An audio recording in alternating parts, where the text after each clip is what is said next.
Hello GS academy के YouTube channel पर आपका स्वागत है। मैं हूं पवन। आज सबसे बड़ी खुशखबरी है कि एसएससी जीडी का रिजल्ट आ गया है। मैं सिर्फ आपकी 2 मिनट लेना चाहूँगा।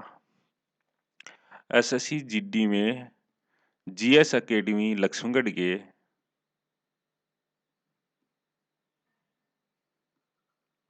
सीकर के 7 बच्चों का फाइनल सिलेक्शन हुआ। उनमें से 3 को सीआईएसएफ मिली है। ये बहुत अच्छी बात है और सभी बच्चों को इसके लिए बधाई और उज्जवल भविष्य की शुभकामनाएं। और जिन बच्चों का सिलेक्शन नहीं हुआ है, उनको घबराने की ज़रूरत नहीं है। वो दोबारा मेहनत करें और अच्छा प्रयास करें, निराश होने की कोई ज़रूरत नहीं है। ऐसा नहीं है कि ये ज़िंदगी का लास्ट पल था, और भी वैकेंसी आएँगी, ठीक है? तो तैयारी रखो अपनी, सिलेक्शन हो जाएगा। मैं आज एक बात बताना चाहता हूँ, मैंने लक्ष्मणगढ़ में 2013 में कोचिंग की शुरुआत की थी। आज मुझे 7 साल हो गए। 7 साल में मैंने ये देखा कि लक्ष्मणगढ़ के लोग ये नहीं चाह रहे हैं कि कोचिंग है वो लक्ष्मणगढ़ में चले, या ऐसे कुछ लोगों का मानना है, ठीक है? कि यहाँ तो कैसी कोचिंग हो सकती है, लक्ष्मणगढ़ में कोई कोचिंग हो सकती है क्या? मैं उन लोगों को तमाचा देना चाह रहा हूँ इस रिजल्ट से। मैंने पिछले जितने भी रिजल्ट हैं उसमें 50% से ज़्यादा सिलेक्शन दिए हैं। आज आप सीकर जयपुर की कोचिंग से कंपैरिजन करना इस कोचिंग का, उनसे आपको कई हज़ार गुना बेहतर रिजल्ट मिलेगा। और उनकी जो फीस है, उनसे क उनका सिर्फ़ जो किराया है, बस किराया, उसी में मैं पढ़ा देता हूँ। अगर वो जो फीस है, जो आप वहाँ सीकर देते हो, अगर वो फीस हमें मिल जाए, तो अकेले बच्चे को हम पढ़ाने लग जाएँ। इतनी मेहनत कर लें, हमें तो इतनी ही फीस मिलती है, फिर भी हम दिन से रात तक मेहनत करते हैं। एसएससी जीडी, रेलवे के पिछले बैच में हमने रात को 1-1 बजे तक पढ़ाया है।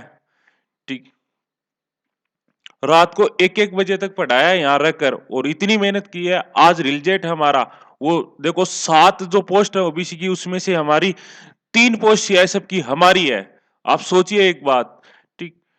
कुछ लोगों का मानना है कि नहीं यहाँ कैसी कोचिंग है, देखो हमारे पास यहाँ दिखावा नहीं है, हमारे यहाँ मेहनत करवाई जाती है। कौन सी कोचिंग है जिसमें हर रोज स्टूडेंट को होमवर्क दिया जाता है और पूछा जाता है? बताना, आप एक बार सोचना। सिर्फ जीएस एकेडमी ऐसी मिलेगी जिसमें, और वहां पनिशमेंट भी दिया जाता है। कई बच्चे नाराज भी होते हैं, ठीक है, लेकिन वो नादान इस कारण से होते हैं, ठीक है, लेकिन उनको पता है, फिर वो मान जाते हैं, उनको पता है कि भविष्य यही है। तो जो कोचिंग में आ गया, जो यहाँ सिर्फ ये नहीं देखे ना कि यहाँ मैनेजमेंट कैसा है, जैसे वहाँ कुर्सियाँ लगी हो, बहुत हाई फैसिलिटी हो, ऐसा तो यहाँ है नहीं। जो कंपटीशन की तैयारी कर रहा है, उनको फैसिलिटी की क्या ज़रूरत है? तो यहाँ फैसिलिटी नहीं, यहाँ आपको नौकरी मिलेगी।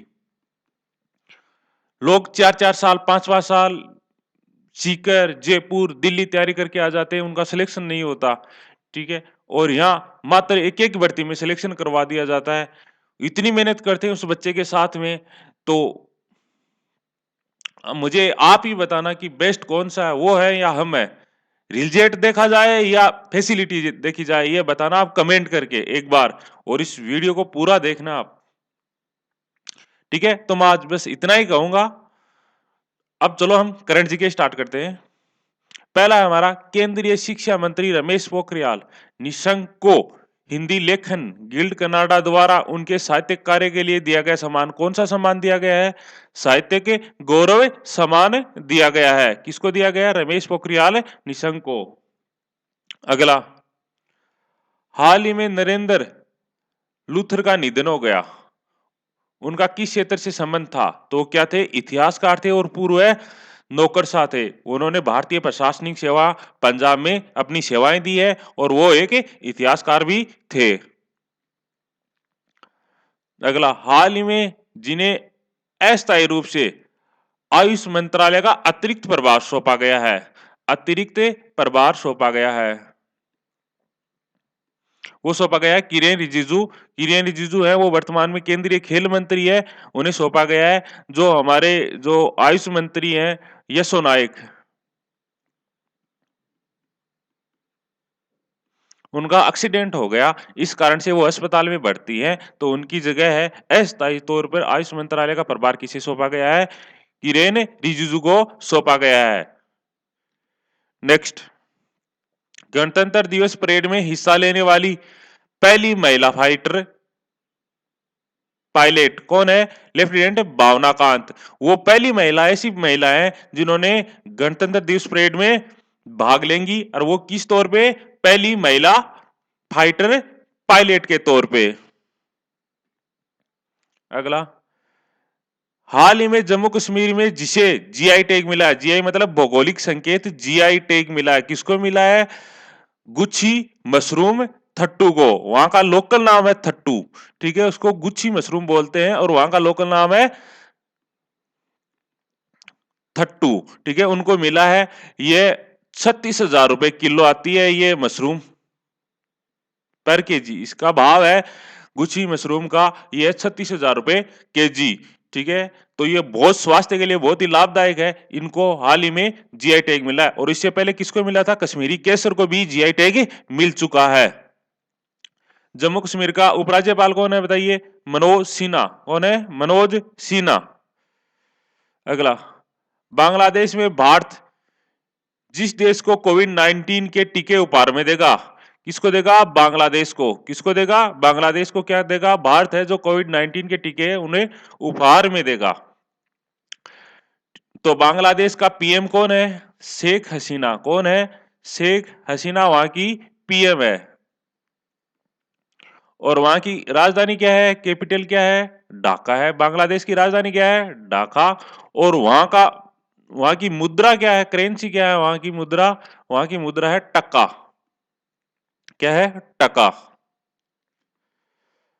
अगला, बॉर्डर गावस्कर ट्रॉफी के विजेता, तो वो कौन सा देश है? भारत। हाल ही में भारत ने जो गाबा में ऑस्ट्रेलिया को हराकर इतिहास रच दिया, पहली बार वहां हराया है, तो उनको हराकर बॉर्डर गावस्कर ट्रॉफी जीत ली है भारत ने। ये किन देशों के बीच खेली जाती है? ऑस्ट्रेलिया और भारत के बीच में खेली जाती है। हेलन बॉर्डर वहां के ऑस्ट्रेलिया के महान क्रिकेटर रहे हैं, और गावस्कर भारत के महान क्रिकेटर रहे हैं। उन दोनों के नाम पे बॉर्डर गावस्कर ट्रॉफी का नाम पड़ा। अभी उनके विजेता कौन है? भारत। और सबसे सफल, सबसे ज्यादा विजेता कौन है इस ट्रॉफी के? भारत ही है। कितने? 8 खिताब। और सर्वाधिक रन है इस ट्रॉफी में किसने बनाए? सचिन तेंदुलकर ने। कितने? 3262 रन बनाए, सर्वाधिक। और पहला टूर्नामेंट कब खेला गया था? 1996 और 97 में। कहा खेला गया था? भारत में। और बॉर्डर गावस्कर ट्रॉफी है, उनमें सर्वाधिक विकेट किसने लिए हैं? अनिल कुंबले ने। कितने? 111। अगला, गुरु गोविंद सिंह की 304वीं जयंती, उसको हम प्रकाश पर्व या प्रकाश उत्सव के रूप में भी मनाते हैं, तो कब मनाई गई है? 20 जनवरी 2021 को। अगला, हाल ही में गुजरात सरकार ने ड्रैगन फल का नाम बदल कर रख दिया है। क्या रख दिया है? कमलम। ये कमल जैसा दिखता है, इस कारण से इसका नाम रख दिया है कमलम, ठीक है। पहले इसका नाम था ड्रैगन फल।